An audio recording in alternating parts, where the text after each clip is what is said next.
তুমি সত্য সনাতন নিৰঞ্জনা দেও তোমাক নাজানি মোহে ভজে আনে দেও তোমাক নাজানি মোহে ভজে আনে দেও হৰি নামে হৰি নামে গতি হৰি নামে ভকতৰ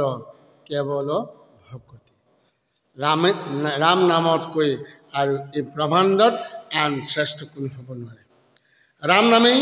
সমস্ত জীৱ জগতৰ দুখৰ সাগৰ তাৰণ কৰোঁতা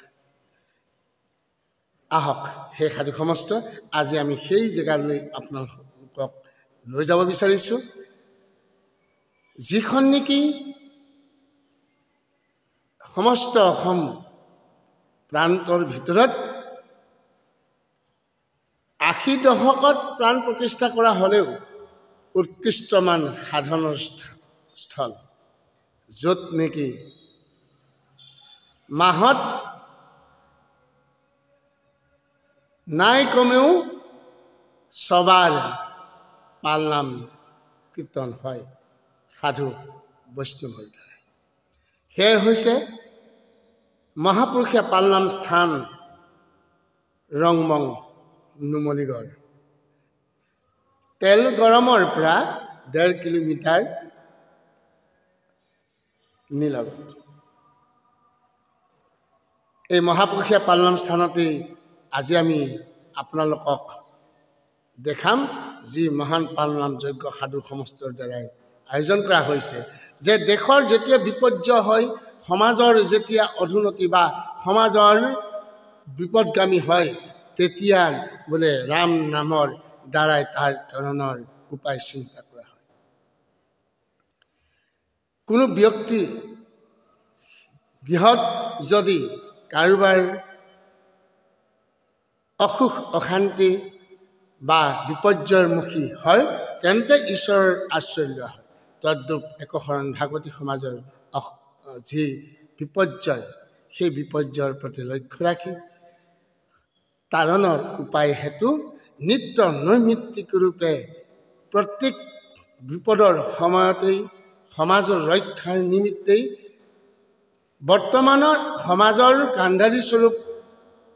আমাৰ এই গুৰুজনাই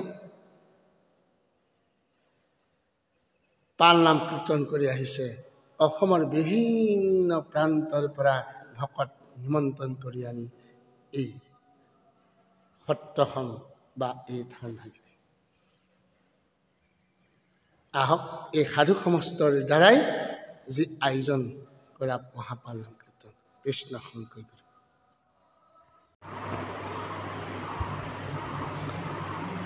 সাধু সমস্ত দেখিছে এয়াই হৈছে ৰংমং মহাপুৰুষীয়া পালনাম স্থান এয়া সাধু সমস্তৰ দ্বাৰাই আজি প্ৰাতঃ সময়ৰ পৰাই এনেদৰেই সেৱা একাষাৰ প্ৰমত্তকে কৰি পালনামৰ আয়োজন কৰা হৈছে ইয়াৰ আগমুহূৰ্তত পালনামৰ ডকাৰ আগমুহূৰ্ততেই প্ৰাতঃ প্ৰসং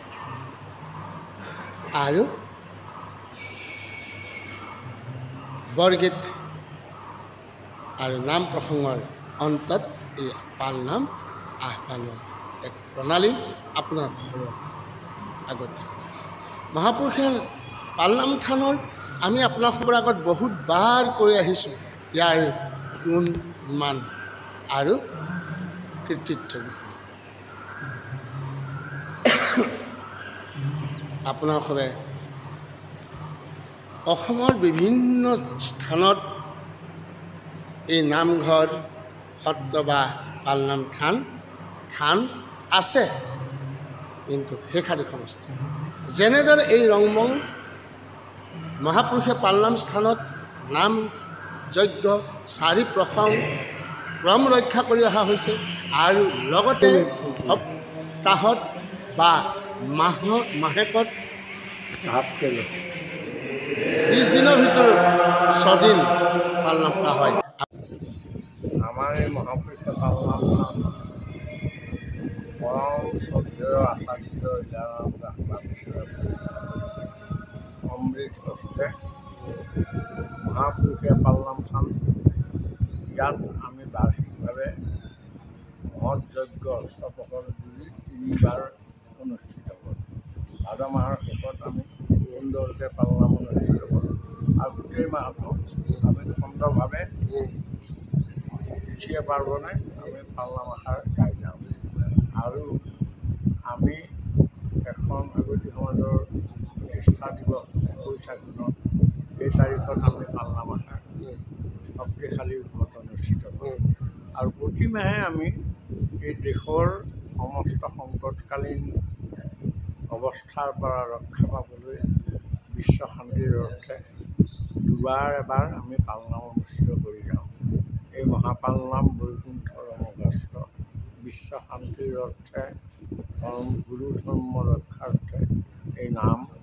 প্ৰভু ভগৱন্তত সমৰ্পণ কৰি যোৱা হয়। এই থান যুগে যুগে আচাৰ্য বা ঈশ্বৰৰ বাক্য আছে, তেওঁ এই থান গোটেই পৃথিৱীৰ এক উজ্জ্বল আত্মসাধনীয় যুক্ত থান হ'ব বুলি তেওঁ কৈ গৈছিল। গতিকে আমি ইয়াত কমেও 30-35জন ভকতে যোৱা বছৰ 60জন ভকতৰ আমি ভাদ মাহ পালন কৰিছোঁ। ঈশ্বৰে কৃপা দৃষ্টি কৰক। সদৌ অসমৰ ৰাইজৰ এই থানৰ প্ৰতি আমাৰ আস্থা আৰু সকলোৱেই আমাৰ মহৎ যজ্ঞবিলাকলৈ আহ্বান জনাইছোঁ, যাতে তেওঁলোকে এই থানখন এবাৰ নিৰীক্ষণ কৰি এই যজ্ঞবিলাকক অংশীদাৰ হয়। কৃষ্ণ